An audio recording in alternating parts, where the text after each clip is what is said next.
शेकापच्या चित्रलेखा पाटील यांनी मंत्री भरत गोगावले यांच्या विरोधात वापरलेला कॅश बॉम्ब फुसका. शेकाप नेत्या चित्रलेखा पाटील यांनी 2 व्हिडिओ क्लिप आणि 2 फोटो दाखवत मंत्री भरत गोगावले यांच्या विरोधात कॅश बॉम्ब फोडला.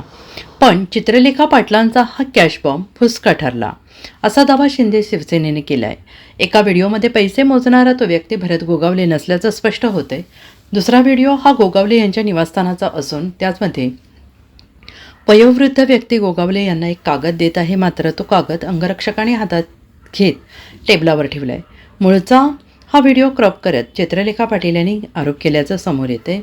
याबाबत मंत्री भरत गोगावले यांची कोणतीही प्रतिक्रिया मिळालेली नसून गोगावले यांच्या मीडिया टीमने हा व्हिडिओ बाहेर काढलाय.